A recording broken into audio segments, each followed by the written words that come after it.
Well, it's an early start and me and Dad get up and head off for the British shooting show. The journey was pretty uneventful apart from being stuck in traffic halfway there. We arrived a little late, but we were still in good time to see the whole of the show.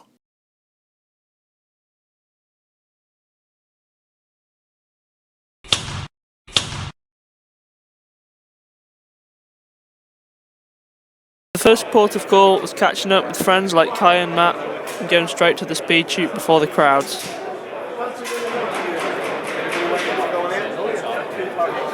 I shot first, desperate to beat the Team Wild boys.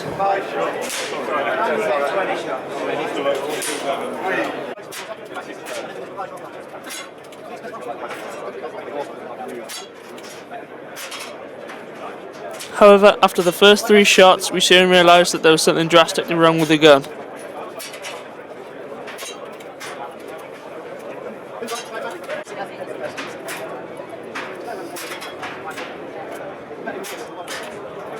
At first, I thought it was me just being a bad shot, but then Kai had a go, and it was still the same. Then second 3 I was aiming like that. Can you see where it's going now?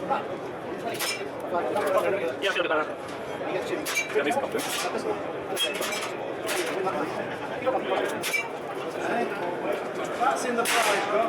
The outcome was the gun was running very low on pressure, and seeing as this S510 isn't regulated, the shots were falling very low.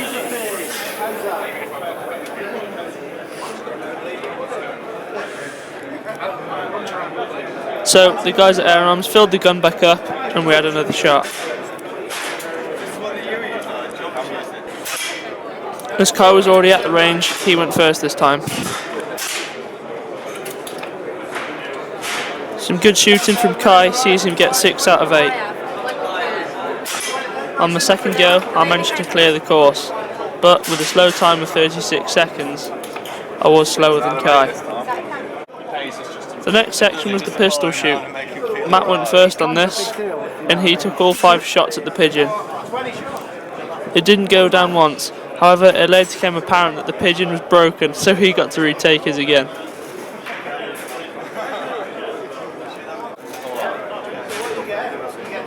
Luckily, I managed to clear these as well, and having an extra shot at a crow rather than the pigeon.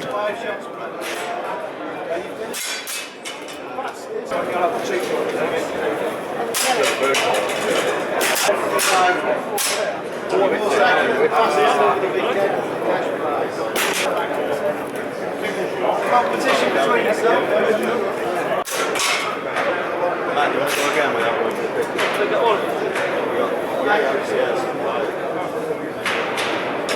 So have you got to shoot it in the yellow? Yeah, it's got to hit the yellow. We'll go for the 5 shot. When it came to the Springer, it was 5 shots at 25 yards. If you hit the middle, the light went blue.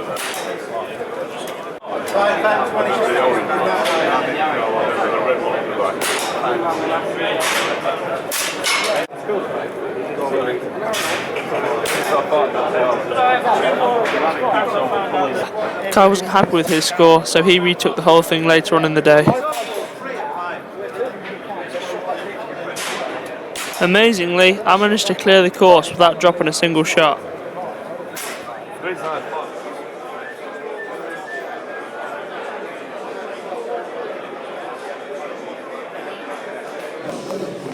So I'm with Nick now, and we're looking at the HFT 500.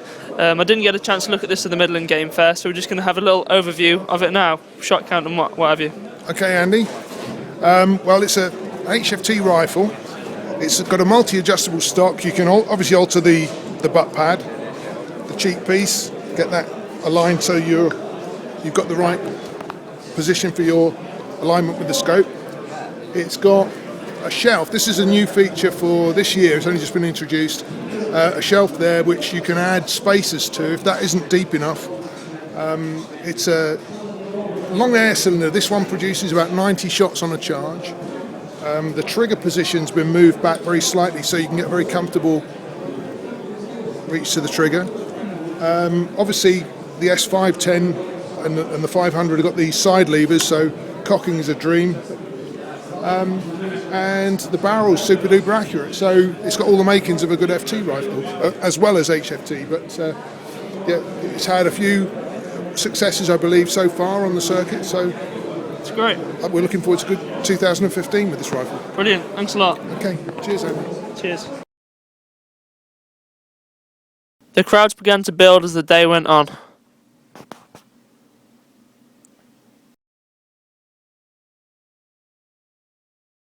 So, Rob, we're here at the Pass It On stand. Do you want to just tell us a little bit about what Pass It On is and what it's all about? Well, here we are at the British Shooting Show 2015, aren't we? The Pass It On stand. Well, Pass It On, what we're about.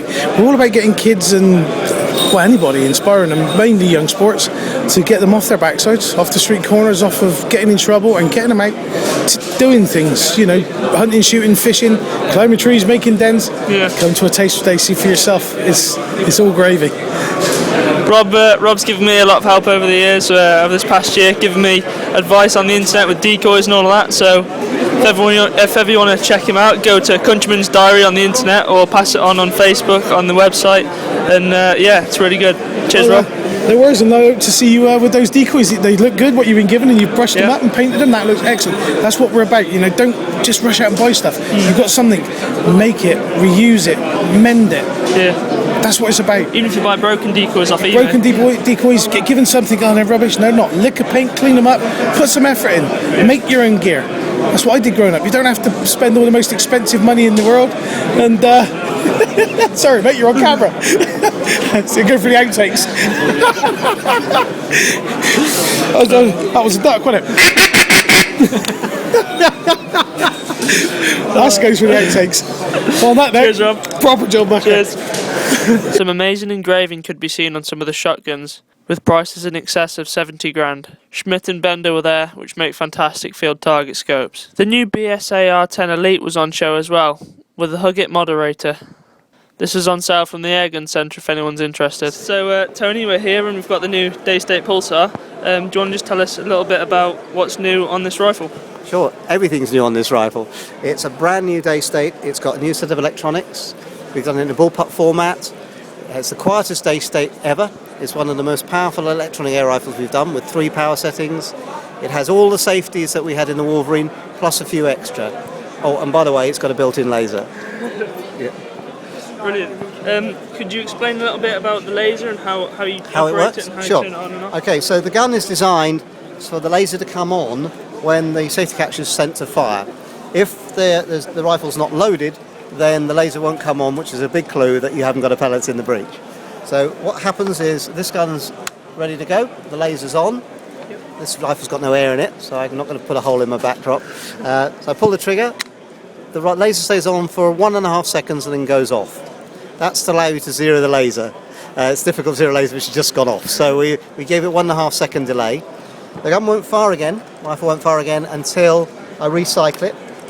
And if the magazine's still got pellets in it, the laser will come on to tell you that it's ready to go. And then we fire it again. Putting the safety catch to safe switches the laser off and switches the gun off. Opening the bolt switches the gun off and switches the laser off, even with the safety catch in the fire position as it is now. As soon as I close the bolt, it'll carry on firing. We've built this gun to a new standard, and really with it, take a car. In the old days you had lots of switches, lots of dials, and you had to keep an eye on what was going on.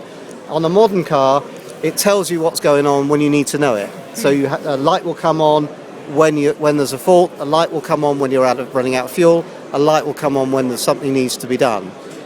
We're doing the same on this gun. So the low battery will come on if you need to change the batteries. Low pressure will come on if you need to put air in the gun. Yeah. The chain magazine will come on if they run out of pellets. And all this is automatic. We have built some overrides in so the customer can switch the laser off, switch the magazine off, and do other things to the gun. But basically we make the gun do most of the work for you. And shot count? Well, we're still counting that one, but at the moment in development, the 2.2 12 foot-pounds doing 250 shots per charge. One of the reasons for that is a super efficient electronic system with a 300cc air cylinder, which is the same cylinder as on the Wolverine 303. So it's got a big capacity on this gun. That's great. Thanks a lot, Tony. I'm sure I'll see you at the Midland Game Fair or something. Cheers. I'll be there. Cheers. Bye-bye. There was lots of clothing stands to choose from with some great deals.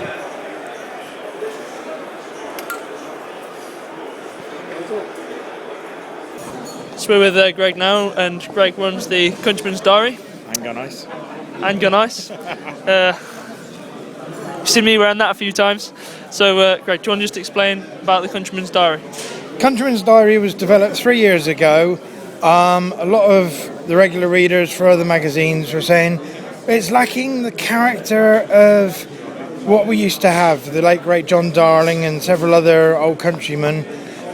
Basically, we decided, myself and Rob, we could write a few articles, tell a few stories, and it progressed from there, and now we're read from Norway all the way down to New Zealand, averaging about 20,000 readers a year, and we've got lots and lots planned. And on the upshot, one of our readers and good friend Mark Brannan suffered a heart attack 18 months ago.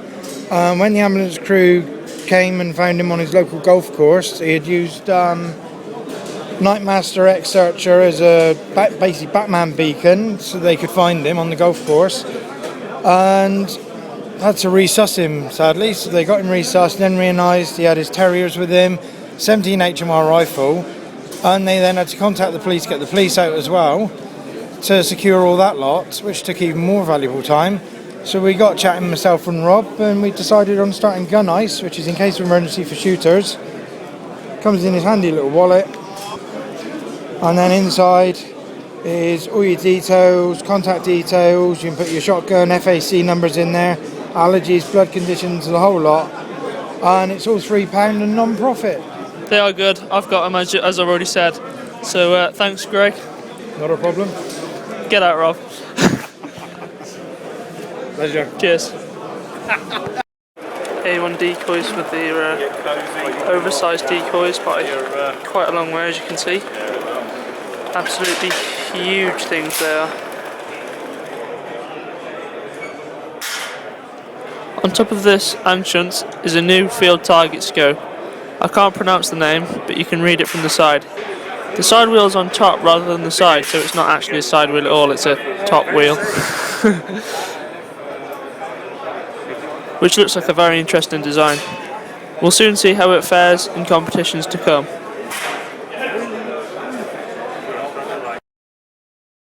I'm here with airgun legend Terry Donow.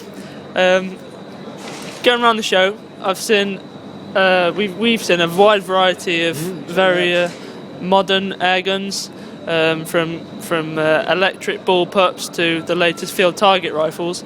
Where do you think that the air rifle market is going now? Well, the market is more or less staying where it always has as far as bulk sales and things go, with Springers and pre-charged guns. But the technology, despite the wonderful things like the Pulsar and the electronic guns and the superb field target stuff, the real development has to go now toward making us improve as regard to our performance against that of the guns. You see, the guns can do groups that big, but at the moment most of us can only do groups that big. So it's no point in making the groups smaller for the guns. We've got to bring the shooters closer to the guns' performance and potential. And the way we're going to do that is through ergonomics. We need to make the guns fit us better. We need more adjustability. Obviously, I'm not quite the same size as you, so how can we pick up the same rifle and use it in the same way? You can't. So we've got to build flexibility into it, adjustability, and if we start making these rifles fit us better, so we're not compromising in position, we're not making do. We've gone past the making do stage. The rifles are outperforming us by about, I would say, 60% now. They actually did 15 years ago when I first got into field target shooting. The rifles were better than we were, but it wasn't that far apart. Now it's way apart now, and we've got to catch up. So what I'm looking at the top end is for manufacturers to come and say, we're bringing out rifles that you can make fit you better and get more out of than the ones that you're used to. So you don't have to adapt your position to our guns will adapt themselves to your best position. So the technology is great, it's fantastic, and it's coming on. I hope they make it more reliable, I hope they make it cheaper, more accessible to everybody else. But more than anything else, and I don't care if it's a low-end Springer or it's the top electronic, whatever it is. If it fits you better, you will shoot better with it. And that's where we need to go now. We need to make the guns fit the shooters. That's great. I think that answered the question pretty thoroughly. So thanks a lot, No problem at all. and I'll see you in the summer, I'm sure. Anytime you like, mate. The show is massive, with 4 big halls full of shooting gear. Once you've been going around it for the day, you do get disorientated and forget where you've been.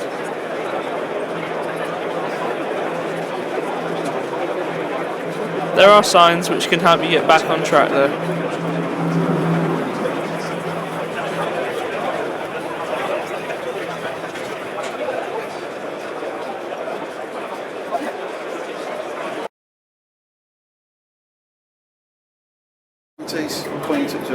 Basically, what happened, we got our arses kicked, and so all were real bad at shooting. So they started doing this, and they started, because all the blokes were in the pub, they started putting them in the pubs. So the blokes in the pubs, so you do the pub and you do your shooting, Yeah, and it was to improve your shooting. that's good.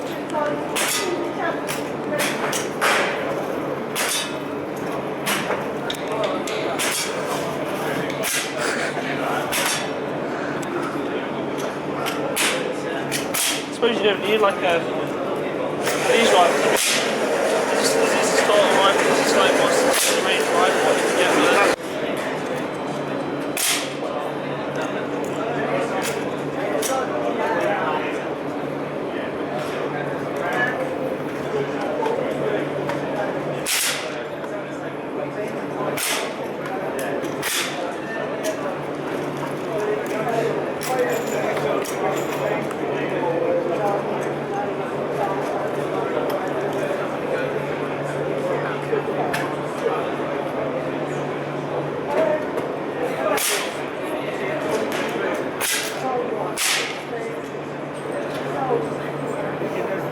Yeah, we know a lot about that. Right,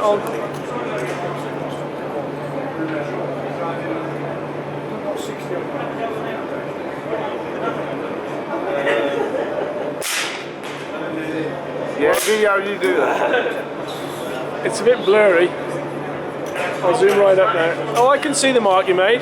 It's a good distance away, mate. You've got your sighter now, there's no excuses.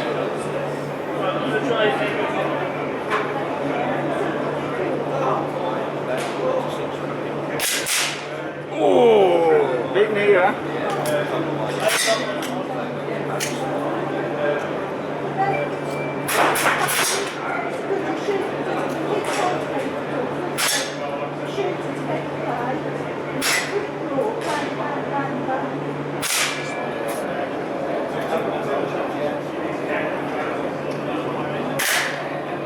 You're supposed to get a 4-year person. Too good. You're not shooting Anchorman now, you know. That would be a 5 or a 5.1. He won the match for us the other week, he did. That's like the 3 line. Got four or 5 shots at the target. The ones that's gone through the ball, that would be, because there's no mark at all, that would be a 5.1. If there was any clip at all on the inner part there, that would be a 5. That one there would be a 4, you can see the middle, and those 2 there would be a 3. And if you split any of the lines, what does that count? It's because it's inward gauging, Yeah. it would count inward. Okay. Yeah. So obviously if it was this way, it'd be a 2. Okay. Going that way, it'd be a 3. Yeah. So if with this one, if there was no spot showing and that was nearer there, Yeah. then that would be a 5. Okay. But they do in competitions probe it with a special probe, and if there's any crescent shown outside the probe, then they'd call it down as a 4 and would be a 5. But that's been in a competition for this purpose. Yeah. We just call it what you see. That's how traditionally it would have been done. Sure. And in some of the sport, in different leagues, the bell ringing itself would call it a 5, and if you did that, because the bell's rung, because it's called bell target. So any bit of the pellet that went through and run, that would count. Well, that's another great day over. We've bought plenty of stuff. I've bought a field target for me to practice on. Got some magazines. Dad got a new jacket and I got a new scope. It was also great to meet up with friends like Terry and Rob, Greg, Tony, Bilas and Matt Manning as well. And we've had some great interviews. And it was also great to meet up with some subscribers. So if you like what you see, subscribe to the channel and like. Thanks a lot. See you in the next one.